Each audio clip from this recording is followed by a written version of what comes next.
From Music City, USA, it's David Hooper and Music Business Radio. From Nashville, Tennessee, this is Music Business Radio, your backstage pass to the music biz. My name is David Hooper, and I'm your host. And with me today, Bruce Kulick. You know him from Kiss, Grand Funk Railroad, Billy Squier, Union, ESP. He's got a solo career. You played with Michael Bolton, Bruce. Yes, funny you mentioned that. You've had a really long career, and it seems like from talking to you before the show, you've basically been on the road, all of it. Yeah, I'm proud to say through 2 airlines, I have 1 million miles on each cheek, okay? I'm part of their 1 million mile club. So you get the idea. I've been touring and traveling since around 75. Let's talk about how it all started. Did you grow up wanting to do music? I know your brother Bob, he's a little bit older, and he's had success as well. I mean, no doubt that I enjoyed playing guitar. I was affected by the Beatle explosion that happened in '64, actually, in America. My brother was already into like folk guitar, ironically, so there was a guitar in the house, And then the Beatles changed everything, not only musically but culturally, and then the British invasion. So I was obsessed with guitars. Didn't take much, especially with my brother also pursuing music and getting little successes and then bigger successes, for me to tag along, shall I say. So I remember, though, even in my formative years, picking it up pretty quickly. And then my high school friends, when I'd say, like, I don't know what to do for college, and they'd all look at me like I was nuts, like, why aren't you going to, pursuing music? I was like, oh, yeah, okay. So my dream was certainly to be on stage and to do it, but it wasn't like an obsession, okay? It was just something that naturally was enjoyable for me, and I wasn't real athletic. My brother's actually more athletic, and so, it was fine for me to listen to music, and I was into, tape recorders and guitars, and I practically slept with my Gibson SG, when I was young, and then it turned into, all of a sudden, I only got 1.5 years of Queens College music education, because all of a sudden I started getting asked to travel, and even though they were unusual artists, someone like a George McCrae, who had a big disco hit in '75 or '4, and then Andrea True, the former porn star, there I was touring the world. Right. And, ironically, it just kind of never stopped from that point on. I just kept going from some band to another and traveling and, having this career, and it's a real blessing, of course. How did you get connected with Michael Bolton? Michael was like the hometown hero of New Haven, which was still considered New York, okay, because it was really only like an hour and a half maybe away. My brother knew of him. I'm not sure if Bob first was supposed to do something with him, but he needed a couple of guitar players when he was getting out there. He was still at first a blues artist, to be honest, and then he was venturing into more rock. And I remember performing at some clubs in the New Haven, Connecticut area with him. And then he finally got together a vision of rock that he wanted to do, which could have been a solo thing, but actually his manager and the lawyer that were very powerful at the time, which could get him a record deal, wanted a band. So that became the band Blackjack. And he kind of relied on me. My brother kind of passed on it. He wasn't comfortable with some of the arrangements, and for me it was an amazing opportunity, and that was interesting. But again, everyone should know that was his rock kind of thing, not what ultimately became huge for him. So Kiss, would you say that was kind of the breakthrough? It's like you were doing great, and then Kiss, the hottest band in the world. Now, I know your brother had played on a couple Kiss records as a studio guy. And maybe they used to call it ghost guitar. Because he sounded just like Ace Frehley. Yeah, I thought he sounded better. All right. Whoops, I said that. Different, But look, they needed help. I mean, and the band looked at it like, hey, the Beatles, McCartney played lead sometimes. They never saw it as like anything weird. And when Ace was going through my brother's story, which I got to give him credit, but like, Ace supposedly being on the floor in the studio and saying, how did I do? You know what I mean? And it was Bob that played the solo. Great, Ace, you played great. So Bob knew those guys.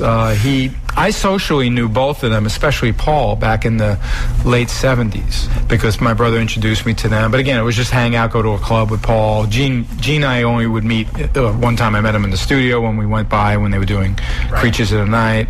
But yeah, if you're going to ask me if that was a big turning point in my career, it just kind of magnified what I was doing, which was always trying to do the best job I could on lead guitar and be a good band player. But to suddenly become, even though business-wise it wasn't an equal split, but when Kiss is being promoted, it's 4 guys on stage, Right. 4 guys on the cover of the album, and that was an amazing opportunity. And originally I was just going to fill in for a guy, and it turned into 12 years, Yeah. No, that was Mark St. John? Mark St. John, right. Temporary thing, and all of a sudden a permanent one. It was meant to be. And to be honest, I think what happened was, I remember seeing the photo of Mark being touted as the new lead guitarist, okay, in Kerrang! Magazine. They were always on top of the press a lot quicker than the American magazines, which Right. took It's like a 2 or 3 German months. magazine, right? No, British. Kerrang!, yeah. And I looked at the photo. It was like a centerfold, and I'm looking at it going like, something's wrong here. And I read his credits, and he was into more like kind of fusion music, John McLaughlin, and you better be talking about Jimmy Page and Jimi Hendrix if you want to be in Kiss, the way I look at it. Real like classic rock, Sure enough, he came down with this weird illness after. Now, he didn't record all of Animalize. I was asked to do like what my brother used to be asked to do. I actually played a little ghost guitar on the Animalize record, which was being recorded in '84, and then I got asked to go on tour with them. But they gave Mark a chance, and what happened for that was ultimately I really had the home team advantage. I was already in Europe for 6 weeks with the guys, and by the time we came back to America to do the tour, they wanted to give him a chance, and it was clearly there was no way he was going to impress them. Guy was talented, and I kept a very healthy relationship about it. We used to jam backstage because it was kind of weird. There he is, and we're going to stick him in half of the show tonight. You know what I mean? Yeah. It was very bizarre. Yeah. But I got it. I mean, they wanted to be fair with the contract, and they wanted to give him a shot, and they sent him home. And that's when my tenure, was official, if you know what I'm saying, in like December of '85. How long did it take of working with those guys before you really felt like you were part of the band? Or did you?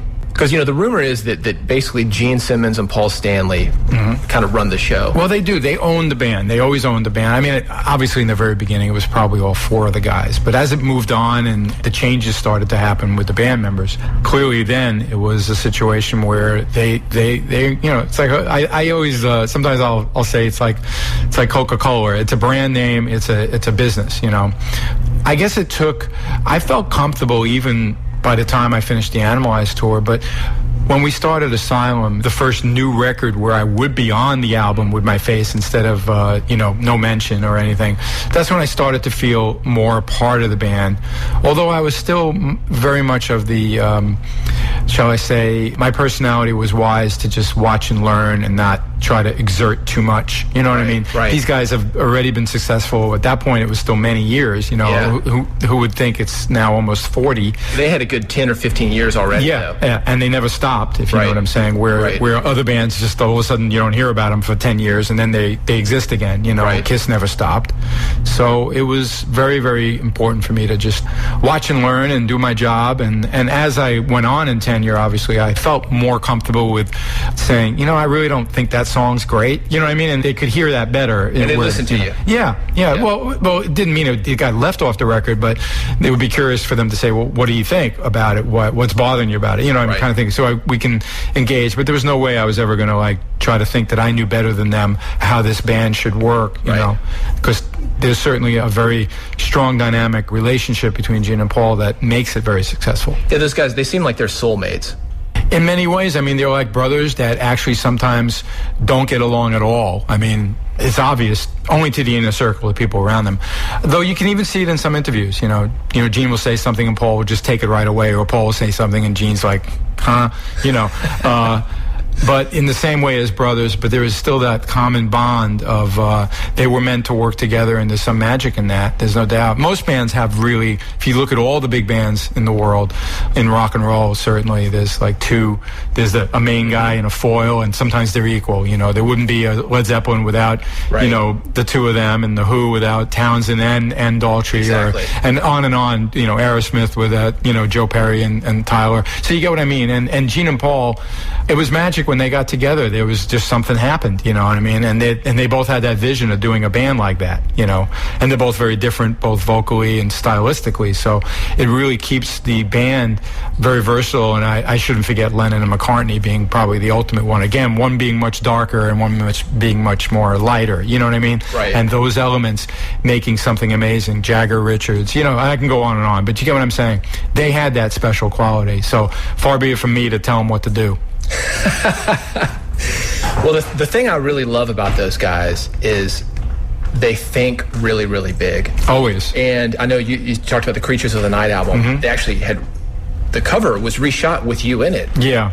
Well, and that was really just the label going, wait a minute, these guys aren't in the band anymore, you're not even in makeup anymore, let's do another version so Animalize is a hit, we could sell more. So you got to remember, a lot of it comes down to marketing and all of that. Well, what I was going to say is, this is, you can correct me if I'm wrong, is that what I'd heard is that the Creatures of the Night record it hadn't really sold. It didn't do as well. I thought it was a great record, but they were on the downswing with popularity for a little bit, and every band's got to go through some dips, you know. Well, but that brings me to my point, is that the tours were still massive. Not the Creatures tour, though. Oh, not? No. Okay, so in fact, Motley Crue opened for them, and I think it just was a case of Kiss kind of running its course a bit. The Elder, I think, alienated some people. I think I Was Made for Loving You being a disco hit, even though it was an amazing song in some ways, and they still do it sometimes. And everything has their cycles. I remember there were even years that people didn't always like obsess about the Beatles. I'm not saying many years, but there was like a little lull in that, you know, where you might mention Beatles to a younger person, they go like, who? You know, where now it's like one of those cultural icons. And Kisses too. Okay. So Creatures didn't, I thought it was a great record. They went back to meat and potatoes heavy stuff. They were going through some changes. Ace, I don't even think, made it on the record. It was different session guys, and that's what actually forced them to take the makeup off. The lack of interest in the band. Well, what are we going to do next? You know what I mean? And obviously, running the course of 13 years, 12 of which I was the lead guitarist without ever wearing makeup, it got to that point where history and age and being 20 years from the beginning of the band after MTV Unplugged and Ace and Peter's there, and they're going like, we could use a little more money and a bigger successful situation. Kiss was a reunion, you see? Not that hard to understand. You know? Well, maybe they'll do the non-makeup guys reunion. Have you thought about that? Well, I get a lot of, especially the fans of my era who have that sentiment. I don't ever expect it because I don't want to be disappointed, like waiting for that kind of like a phone call or opportunity. I think it would be amazing, you know, to do like a revenge, you know, themed reunion. But I don't ever expect it because there's something about the makeup that they buy into, and they've become iconic with all that. And even with guys, you know, and Eric and Tommy I'm very close with, but even with non-original guys, and Paul spouts these things now in interviews about, I can be replaced. I don't really think so, but that's what he's saying. Well, maybe it'll be like Blue Man Group, you know? And have 5 Kisses going around. David, that's where I see the future when they realize they're too old to rock and roll. I do. In the same way that I've been enjoying and having a great time watching like Beatle tribute bands. There are a couple of really good ones that tour. And I'm just like, I'm like a little kid watching them, you know, and of course I know it's not them. I don't care. It takes you back and it gives you that feeling. Absolutely. And especially you see the era correct guitars and you see the vibe and wow. You know what I mean? Let's face it, we're all the same reason why all these guitars are so iconic. I know we were talking about guitars before the interview, and, you know, that first time you see Jimi Hendrix, you know, with the white Strat at Woodstock and that iconic image, you know, why am I drawn to sometimes a white Strat, you know what I mean? Or a Les Paul, et cetera, et cetera. So, you know. Well, speaking of iconic guitars, do you think those Animalized type guitars with the leopard print, are those ever going to come back?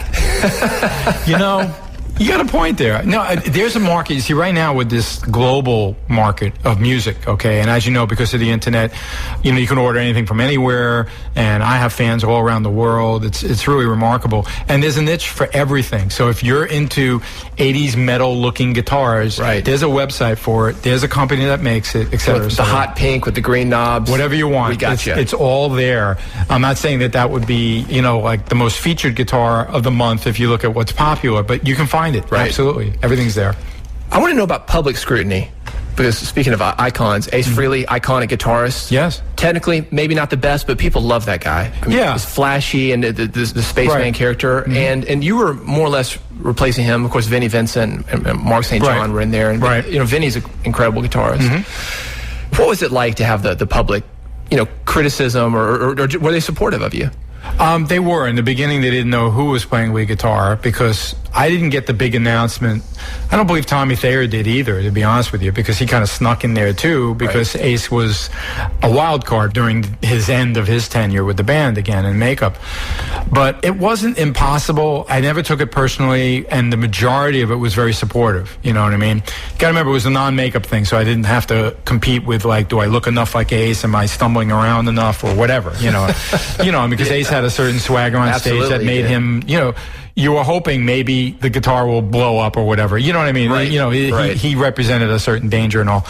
For me, my role in the band is, at that point, because guitar playing was now supercharged because of people like Eddie Van Halen and all. It was a different era, wasn't it? Yeah. And Paul's direction for me was very clear, to be very, be flashy, be creative, I want you to use all the new tricks and everything, because that's what the band was kind of doing, So I didn't, the shadow of, it's not that if I played rock and roll all night, I was going to whammy bar it to death. No, okay, but we were doing some new stuff, so I didn't have to have that carbon copy kind of, comparison. So I think I was able to niche my own thing, and then if you look at Asylum, songs like Tears Are Falling, people just go crazy. I signed so many of those records, then on to Crazy Nights, and, so I really represent that era it is slightly different for Kiss, the non-makeup era. Yeah. And I kind of represent that, and I think my guitar playing was a part of it, you know, which is why if they did ask me, and I miss being in Kiss, but if they said, hey, do you want to be the Ace and our new guy, I realized that I'd have to compromise, because I know the marching orders were more for that to be very much like Ace. Right. You know what I mean? So it's not really your That stuff. would have been kind of uncomfortable for me, right. Which is why I think they did the right thing with Tommy, who was certainly a team player, and he was there, and he was suited up even before they asked him to join, because Ace, they didn't know if he'd make the gig, and they weren't going to disappoint, 30,000 fans in an arena. They were ready to go with him, you know what I mean? So even though it was a nerve-wracking time when I didn't know if they would ask me or not, I realized I would have kind of, if I could use the word, I would have been pooping on my ears, you know what I mean? They seem to, I think you just hit on it, they seem to be very, very professional. And not to be stereotypical, but Andrea True, everybody knows the song More. Sure. Incredible song. But she was also a porn star. Yeah, she was. So, which I'm thinking, well, maybe not as professional as Kiss. I mean, what are the things that you saw that were differently about Kiss than the other guys that you had All right, well, there's a huge, as much as Andrea had her demons, she just was someone that enjoyed music and wanted to sing. She wasn't a songwriter, and I couldn't really say, because back then I was pretty green too when I did a little bit of work and touring with her, that I got the whole picture, that I really understood it. But Gene and Paul are just extreme hands-on business people who, I think in the beginning they weren't extreme business people, but it didn't take them long to learn what happened to all the money? You know what I mean? You have a couple of those deals go down. Yeah. And as their original manager, Bill Aucoin, got maybe a little crazy with the success, they started to really impose their brains, and they're very bright, and they had a natural tendency to understand what was happening. I love it. We hear a train in the distance. Yeah, we're recording at the Tuned In Broadcasting Studios. It's in what we call Marathon Village. It used to be an old automotive factory. And it's funny, we were driving up. I picked you up at the hotel to bring you in. And you'd actually been here before, but with Grand Funk. Yeah, we did a photo shoot here in Nashville, and I love this area. I couldn't believe you were taking me back to the same place, so. Well, I was just glad that you knew, because it looks a little sketchy. It's kind of the warehouse district. I love it. I love it. Nashville's a great town, and I'm having a great time being here again.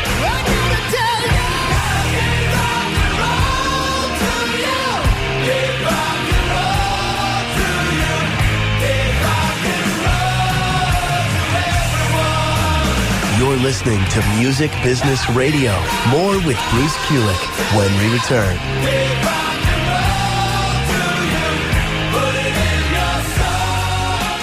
Tune in to the Indie Underground Hour every Monday night from 9 to 10 here on Lightning 100. I'm Doyle from Grimey's, your weekly guide as we explore fresh sounds emerging from the underground, like Diwatusi, Parquet Courts,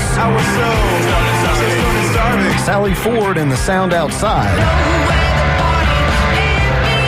The Lone Bellows, and Yola Tango. The Indie Underground Hour, Monday nights at 9 on Lightning 100. Welcome back to Music Business Radio. Our guest today, Bruce Kulick, plays guitar with Grand Funk Railroad, spent over a decade on tour with Kiss, and has a new solo album out featuring Gene Simmons. What kind of marketing lessons did you learn from your time with Kiss? Because really, when I think of Gene Simmons, I think of a musician, but that's really second to incredible businessman and marketer. Yeah, I mean, with them, it was always about presenting themselves bigger than life. And I think it really came from, I think if the band never was in makeup, I'm not saying they wouldn't have had a great way to present themselves, but they had to really work hard at proving that this is not a joke, if you get what I'm saying. Yeah. And here you have these four guys dressed up on almost like superhero comic book kind of looking things. You know, even the Beatles fell into a situation where they also had four, even though they were so similar in many ways from Liverpool and all, but different things going on about if you like a cute one, it's going to be Paul, you know. Right. You know, if you like the serious musician one, it would be George, you know, and Ringo is the guy with the big nose and the rings, you know. There was a thing, and I think they understood the power of that, and they kind of amplified it beyond belief, because they also knew that they weren't as good as their favorite bands yet. I mean, I really feel that they grew as artists as well through the years. Their heroes were people like Led Zeppelin and Jimi Hendrix. How about and the New York Dolls? You know. Were they the Dolls, I don't think so, really. I think the Dolls were onto something, but more in a punk, you know, kind of glam way. I always feel like Gene and Paul were mostly influenced by the British invasion, but doing something that none of the British guys would ever think of doing. Now, David Bowie wore some interesting things, as Ziggy Stardust, and then remember the Bowie album with makeup on it, which I remembered looking at like, this guy, I know he's really good. What the hell is he doing? But then again, I mean, Elton John used to dress up like a peacock, you know what I mean? So being outrageous and taking on this kind of like superhero thing made them stronger in knowing how to present themselves in the biggest way possible. And that's why they were doing big things when they were nobody. You know what I mean? They had a stage that looked dressed up, and they tried to do as much as they could with pyro and lights and things that other bands wouldn't bother with, really. I don't think Led Zeppelin ever lit off explosions, you know what I'm saying? Right. So they realized, okay, we're going to compensate because we're good, but nobody in the band is up to that caliber, maybe. Right. You know, and then we're going to, in a way, they were like a garage band, if you know what I'm saying. They really had a rough and tumble kind of sound and all, and there's nothing wrong with that, as we know. Like some artists that are just not really known as musicians can sell a lot of records too. But by the time I worked with them, I actually was very impressed with how talented all of them were. And then working one-on-one with Paul and writing in song and seeing how creative he is. And then Gene's really a good bass player. His main influences were my heroes, McCartney and Jack Bruce. Right. You know what I mean? So, which is why I was able to imitate him very well when they said, Bruce, you play the bass. You know what I mean? Yeah, I was doing Gene, but I was doing a heavier version of my two heroes, you know? Right. So, but, you know, I really got a sense of how they grew, too, you know, as musicians.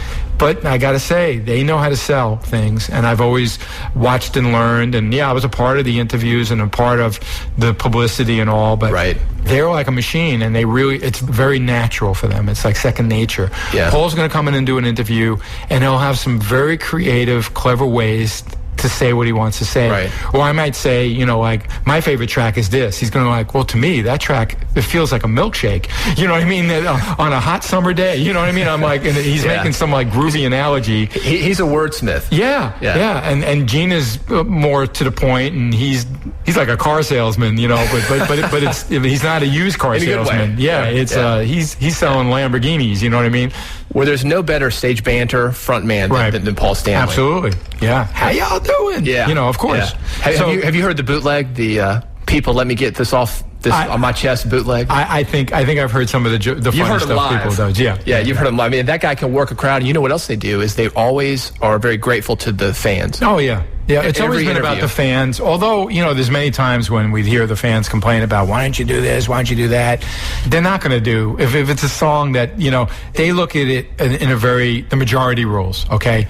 So you'll never see a Kiss show where they don't do Rock and Roll All Night, even though there's someone out there going, you really should have done 100,000 Years, or a much deeper cut. You get what I'm saying? Right. They're not going to listen to that. Yeah. It's done their way. Well, because Kiss has those kind of fans. Kiss is probably the most fanatical fans I even see it with Grand Funk. Funk, and it's very clear with Don and Mel that they want to do their biggest hits. You know, we're not going to do Licorice, you know what I mean, which I never even heard of from Grand Funk, but apparently it's an exciting song with a voice that would probably kill Don if he sang it again. You know what I mean?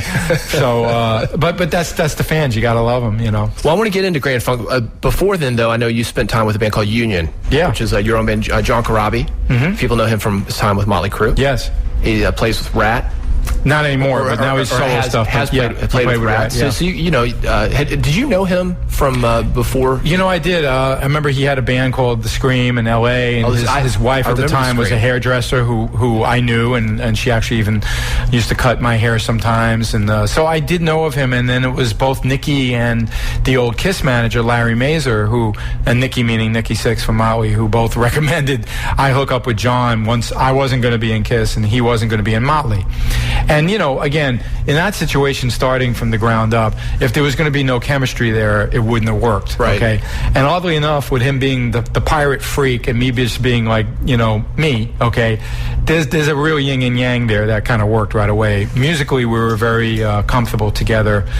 Also having similar influences, you know, and him having such a wonderful voice that's really, really gutsy and manly. And what a great singer. And then he plays guitar, but he's not a real lead player. So there I am. And then we started writing. And actually, I was working a bit with this guy, Kurt, from L.A. that did some work with Kiss, Kurt Cuomo. And then I said, let's try to write some stuff with Kurt. And then we wound up doing the first record. We found some great guys, Jamie on bass, and Brent Fitz, who's actually out now with Slash. He's been his drummer for a few tours in the last record.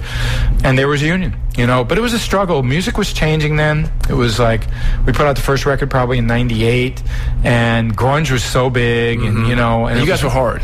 You know, it was hard rock, and it was just a little bit of a struggle. And we were on an independent label, even though we had a decent record deal and all. And even still then, that still was a negative, you know. Even what we got paid then, now people don't get. You know what I mean? Which is kind of ironic. Yeah. But we went out there, we toured. It was a little tough. And then after 2 albums and a live record and a DVD, we realized, let's take a break. So that was around 2000, and that's when I fell into Grand Funk, besides also doing solo albums starting then. But I do a lot of work with John. I need everyone to know that I have a side project with Eric Singer and Chuck Garrick from Alice Cooper's band, and John and I, and we've toured Europe many times. We've gone to Australia. We've gone to Japan. It's a jam band. I mean, we just do songs from all the bands that we love, you know. And we did put out a CD and a DVD. Obviously, especially with Eric and Kiss being geared up a lot, it's been hard for us to coordinate the schedules. Chuck's been very busy with Alice every year also. Alice loves to tour. Oh, yeah. It's interesting how everyone's lives intertwine a bit, of course, but there's been some, on occasion, to make it easier, it was easy for John and I to just go off and do some acoustic gigs together, right? Because he did a whole tour last year opening for Cinderella, where just him on acoustic, so you had me in the mix. Now you got the Kiss crowd and his fans, and especially in Europe. We haven't done it in America, but we did quite a few countries over in Europe, and we've done that twice already, and we may do more. We'll see. John's got a solo acoustic record coming out either later this year or early next year, and I play a couple solos on that. So we're still brothers in arms, shall I say. What is the difference between the American audiences and European, and I know Japan? Of course, Kiss was huge in Japan, and metal has been massive in Japan for years. Especially for like having me go somewhere, it's always Europe, South America, or Australia. It's just easier for me to guarantee financially that I can make it work, because if I try to tour in America, I might bust my ass and not make much money, or maybe just make some merch money, and that's not that appealing to me. You know what I mean? It's not that I wouldn't appreciate the gigs or who I'd meet. It's just I got to make some sense and pay my mortgage, you know. And yet I get an offer from South America or from Scandinavia or from Switzerland that it's like, oh, that's good money, let's go. You know what I mean? So I have to say that I think metal or hard rock is still more valuable there, or the fans are still more willing to pay. And you got to remember, if you're an international artist, that's obviously going to make you more valuable. You know, and let's face it, in America, we're pretty damn spoiled. I bet in Nashville, every weekend is like a couple amazing, besides your local talent, some amazing world artist here. I don't mean America. It could be, you know. A lot of them live here. A lot of the, like, John Corabi. Yeah, he moved here, and I heard Robert Plant has a house here. Robert Plant is here. I see him in Whole Foods all the time. Yeah, it's crazy. You mentioned Cinderella. Yeah. Those guys are here. Yeah, so a lot of the people we've mentioned actually live in Nashville, and they're playing either at the Opry or they're getting up on stage and joining people. I know we did a photo shoot back in May, Grand Funk, and then the photographer, Jim McGuire, was really great. It was fun. In fact, like I said, we shot right here at your building, outside your building, later in the day. Then he took us to see the Time Jumpers. Yeah. Okay. Wow. They were amazing. Vince Gill. Yeah. I was just blown away. I bought the CD, from the lady at the door. You know what I mean? Well, we got to get you to come back, Bruce. Because I love it. You met people on the way here on the plane, you were saying? I wound up sitting next to Clint Black. That was fun. And how ironic. I mean, at first I wasn't sure who it was, actually. And then he overheard me talking to my brother. And then somehow, and I heard the flight attendant say, Mr. Black. And I went, oh, my God, it's Clint Black. but it was ironic because his wife dated for like 5 minutes Paul Stanley years ago when I was in the band. And I remember meeting Lisa Hartman, and they've been together 21 years now. But then we started chatting, and it was funny. And he's managed by Doc McGee, who's Kiss's manager. And, of course, I just saw Kiss at Irvine a few weeks back, on the Motley Kiss tour. And, of course, I know Doc. And, I'm still part of the family. Everyone, I'm talking to everybody. It's a small world. That's all I can say. Well, maybe there's an opportunity for you to do a country record or something. Country. I don't know. I mean, it's funny that you mention it because there's a song on my second solo record, Transformer, where I always liked when Zeppelin sometimes would like fool around and do like a boom bop, kind of tune that had a vibe. And I remember having this riff that felt like I could turn it into something, and it turned into this song called "Do It Right" that I wound up. It starts out with this kind of, it could almost be a McCartney Wings kind of thing, but then all of a sudden I stop in the middle. I go, do it right, and then I go off into like a country thing. You know what I mean?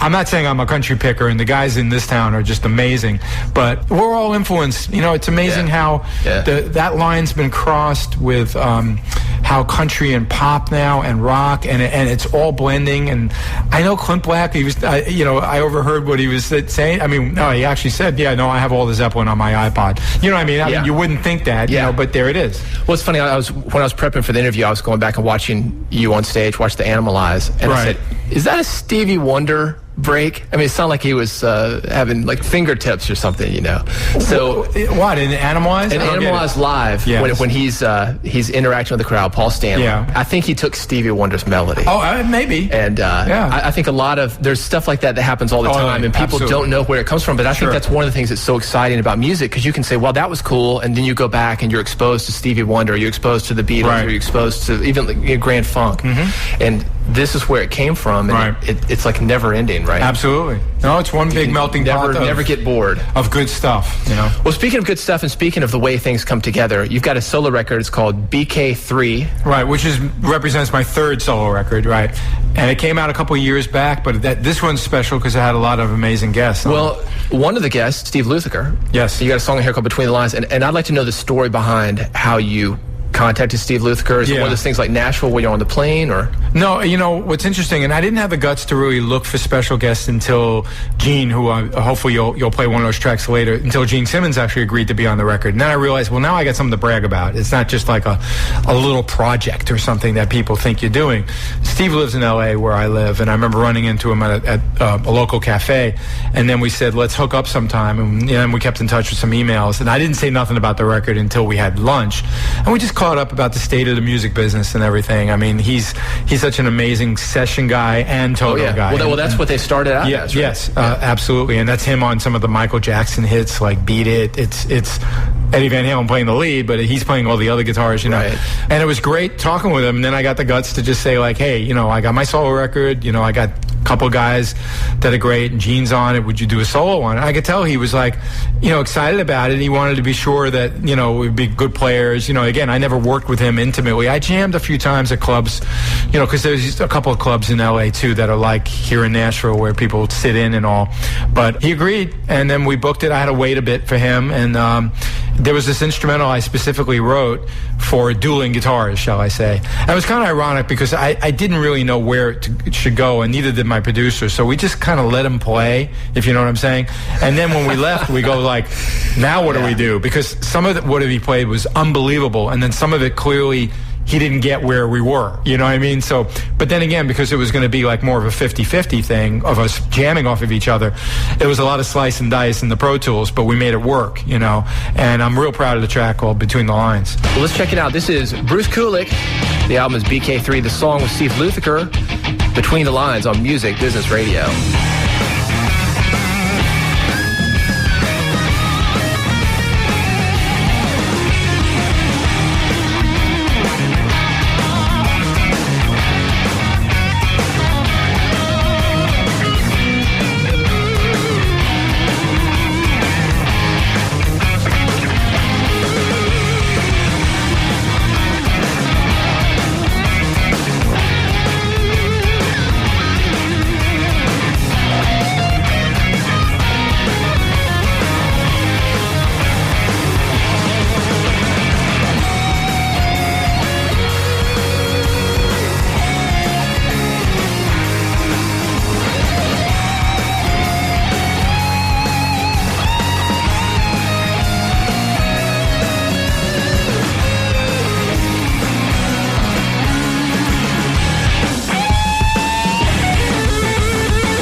Listening to Music Business Radio, that was Between the Lines. The artist, Bruce Kulick, is in the studio with me. You know him from Kiss, Grand Funk Railroad, and also his solo career, which is what we just listened to, BK3. That was with Steve Lukather. It's called Between the Lines. And I got to mention, I should mention the other guys on that track. Okay. They were pretty powerful people. Kenny Aronoff, okay, who's such a hot player that one of his joke names is Kenny Earn Enough. Okay. This guy's played with everybody.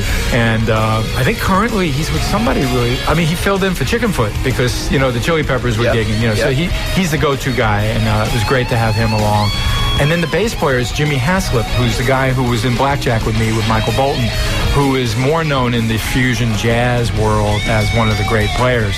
Yellow Jackets is his Grammy Award-winning band, you know, and he's got a new project now with some amazing players. So it was a real honor to have some of my old friends and new friends and great players on my solo record. When we return, more with former Kiss guitarist Bruce Kulick on Music Business Radio. If your walls could talk, what would they say? I have sent children into fits of rage. I am responsible for a child's speech impediment. I am the reason a child can't read. Just because you can't see lead paint doesn't mean it's not on walls, doors, windows, and sills. Today, lead paint poisoning affects over 1 million children. If your home was built before 1978, log on to leadfreekids.org or call 800-424-LEAD. Brought to you by the Coalition to End Childhood Lead Poisoning, EPA, HUD, and the Ad Council.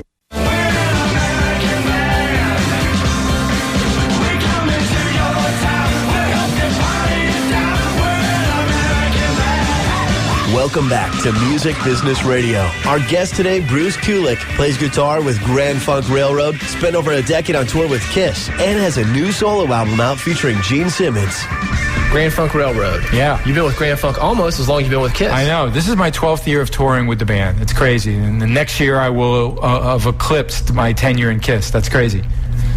Was there a tryout to get in with those guys? Only in a little way. I mean, Mark Farner wanted to do a solo thing, you know, and Don and Mel were left thinking, what do we do? You know, and then all it took was a real important element being recommended to him, which was this Max Carl was recommended by a guy from Peavey.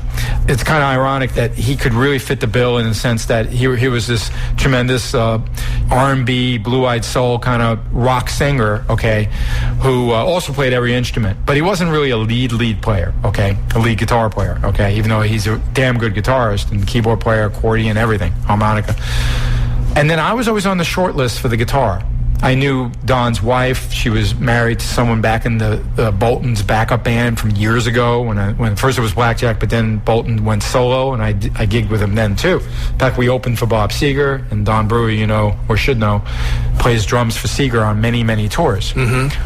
And he was in, I guess, the Silver Bullet band. Well, not officially in the band. Okay. Okay, he's not a Silver Bullet member, as they say. but he... rubs shoulders. But he's in the band, yeah.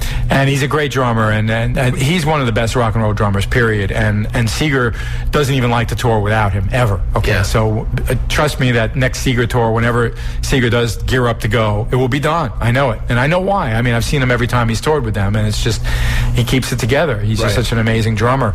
Eric Singer was just like freaked out when I joined Grand Funk because, again, here's a band that I was very aware of too. I mean, I knew about them selling out Shea Stadium back in '69. And everybody knows the songs. Yes, and I was really excited to get it was originally like an email from Don back in like '99, And I was moving my parents out to LA from New York. They were getting that age, so I needed to be close to me and my brother, and I thought it was like maybe just a joke, you know what I mean? Someone just spamming me or something, But then we spoke the next day, and he said, okay, we'll set up something where we'll fly you to Minnesota. I'm sorry, to Michigan, where Mel lives is up in Traverse City in Michigan.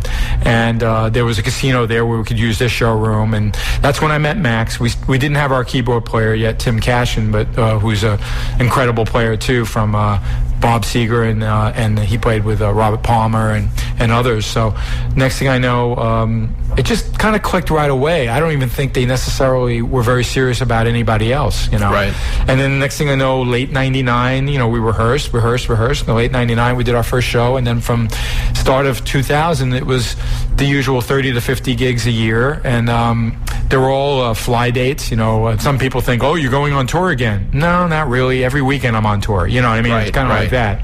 Right. And a lot of bands do that nowadays. So they're based in Michigan still. Everyone's somewhere else, to be honest with you. Yeah, it's 5 different cities. It's crazy. We all fly in the day before. Sometimes we're out on the road for a week if the dates string together, right. But like this summer's mostly been a weekend somewhere, everywhere, or 2 gigs, and it works. We have a great backline company that I recommended to Rick Springfield's band. The time I show up at LAX and I see like 20 road cases out for the baggage guy, and I go, what are you doing? Can you imagine every time you have a gig taking 20 road cases? It's awful. Yeah. So the backline guy, each truck has 6 of my guitars, so I'm like in heaven. I don't have to take a guitar. I know what I'm going to play that night. You know what I mean? And I tell you, the show, we do some new songs, but it's mostly a lot of the hits. And the way it's paced and the talent in the band, the reaction's always the same. Don't leave. We want more. You know what I mean? It goes over everywhere, and it's been a great gig for me. What are the differences between Grand Funk Railroad and Kiss? Because they're both American musical legends, each in their own way, but there are a lot of differences. Absolutely. I mean, look, the biggest one is clearly Grand Funk never had a production, even when they were huge. I mean, even bands like The Who, when they go out now, it's about the music. There's those laser and bombs and pyro and spitting fire. Right. And, Right. So they're more that school. Okay, Right. It's about the music. And Kiss has always been about an over-the-top show. Yeah. And I got to say, I mean, watching Motley and Kiss back on this tour, it's a big bang for the buck. I mean, if you think the ticket's expensive, it's worth it. I just saw 2 incredible shows. Right. I mean, both of them were amazing, and the production value is just over the top. But that's what those bands are built on. Let's face it. There's great songs from both bands, but they be look, Kiss. We did gigs in clubs too, so you can do that, and we'd slay you. But I'm just saying, you're going to go to see a Kiss in arena, and even with Grand Funk, we've done some shows that were in a very big venue, but it's about the music, right? So that's a huge difference right there, right? But there's fans, and you gotta remember, Grand Funk took off like 10 years where there wasn't a Grand Funk, you know what I mean? But it's not marketed in any way like some massive machine the way Kiss always was built to be, if you get what I'm saying. You throwing out Grand Funk picks? Well, I do have Grand Funk picks that I throw out to the fans. That part I do, but Don and Mel are much more, it's always about the music, and we don't have to blow up anything. Well, some of those songs have lasted 30 years. Absolutely, yeah. So let's talk about songwriting for a minute. What do you think makes a good song? Well, I think a melody always makes a great song. I think a good lyric is going to propel the melody, but you can write the most prophetic words and lyrics, and if the melody isn't great, I try to approach my guitar playing melodically, where I want a melody that people can sing. I mean, McCartney and Lennon, it was always the melody, and it should make you feel good, and obviously a great beat, helps. I mean, the biggest songs for Grand Funk, for example, Some Kind of Wonderful is actually a cover for them, but a way better cover, obviously, than the original, because that's the one that's out there. That's the one people know. Exactly. Yeah.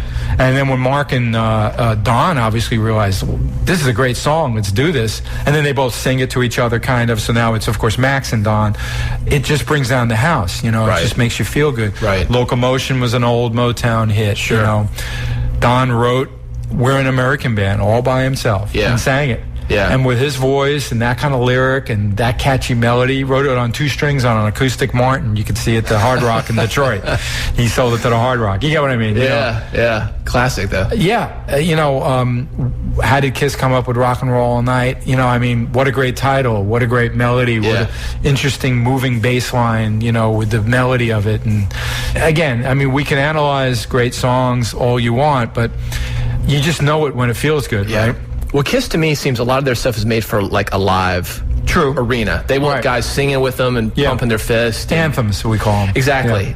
Where Grand Funk maybe has a little more depth. Well, that was more like based more on, even just like in the name, it was Blue-Eyed Soul, but funky, but it was rock, but they didn't want to be metal. Right. In some ways, they were a heavy metal trio of America, especially like for a song like Inside Looking Out, you know what I mean? Yeah. But I'm not going to say that some of the Kiss songs don't have depth. Some do, okay? But you're right, that Kiss's, shall I say, credo or motto to get out there was always, feel good about yourself, it was like self-empowering, you know what I mean? Right. And I think Grand Funk was good time music, you know what I mean? A little different, but not that different. Well, to me, you're still trying to make people feel good, right? Absolutely. At the end of the day, and it's reaching them in the way that does that. It doesn't sound like death metal, right? Neither band.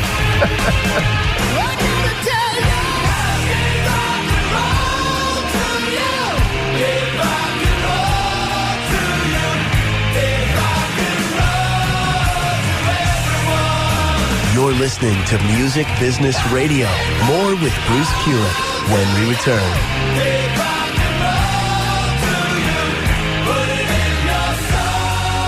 100.1 Lightning 100. In times of joy,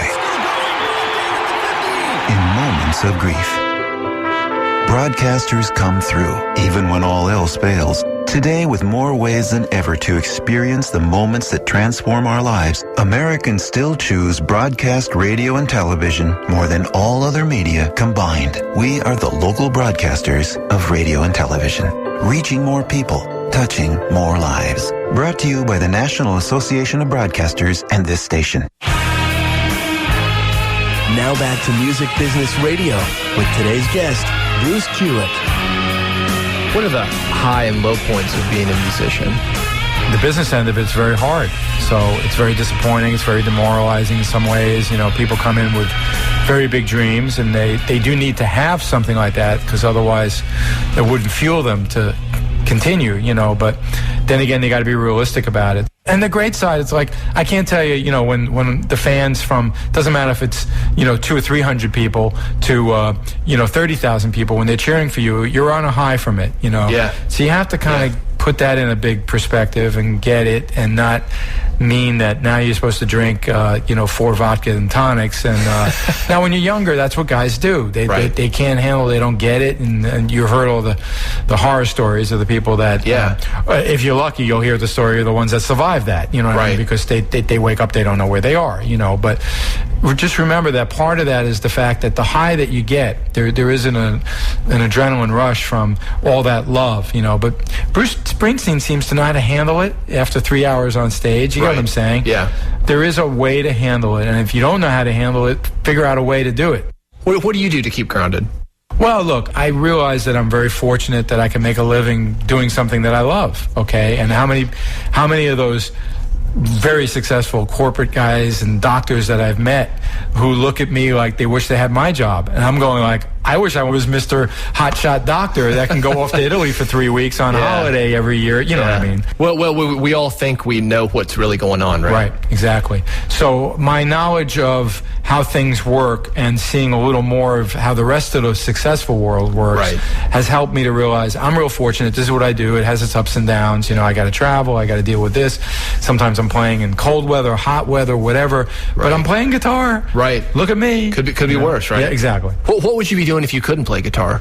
I always used to say when I was young, I used to like to build forts for my brother's like little toys and stuff, and then when he played with the men, when we were little kids.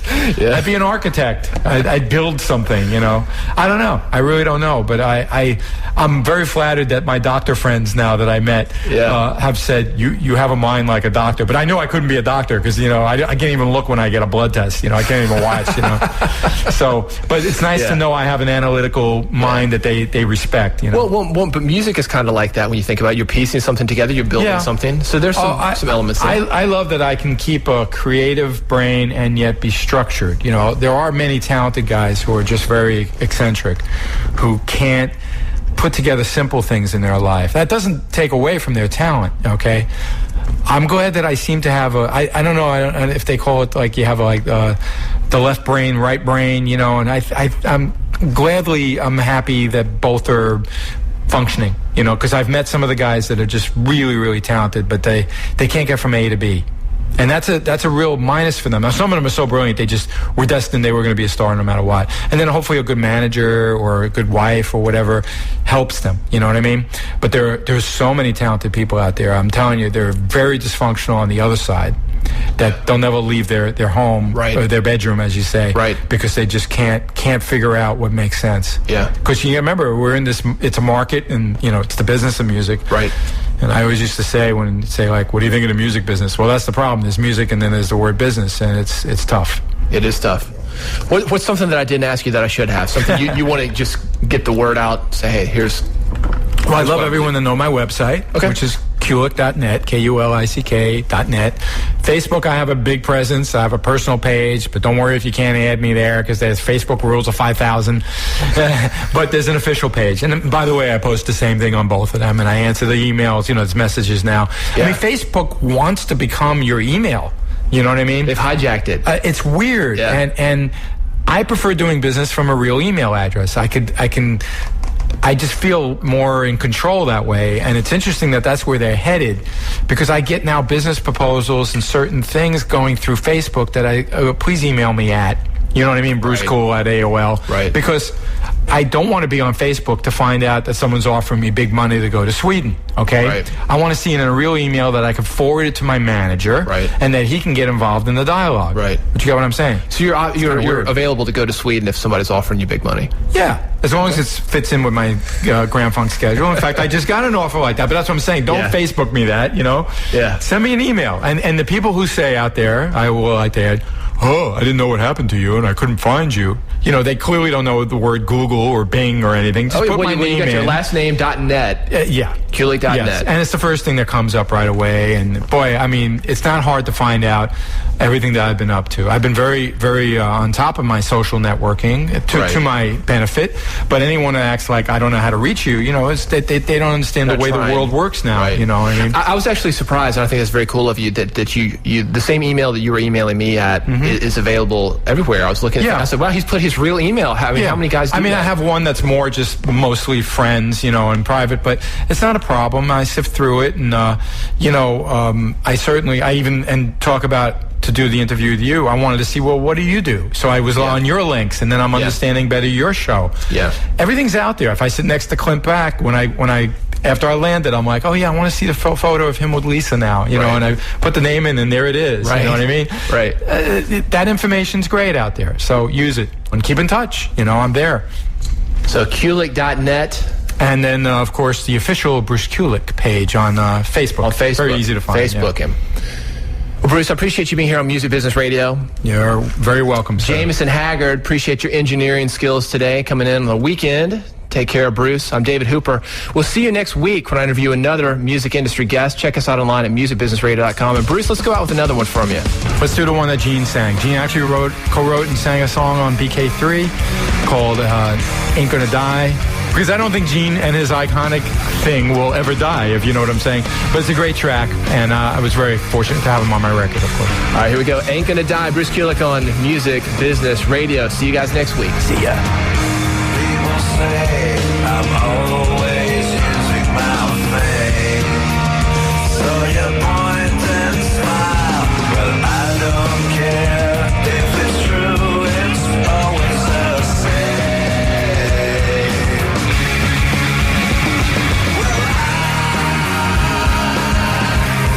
I'll keep it warm.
Thanks for listening to Music Business Radio, a production of Tuned In Broadcasting Incorporated, Nashville, Tennessee. Recorded in the WRLT Lightning 100 studios. Music Business Radio is produced by Gary Crane, David Hooper, and Dan Buckley.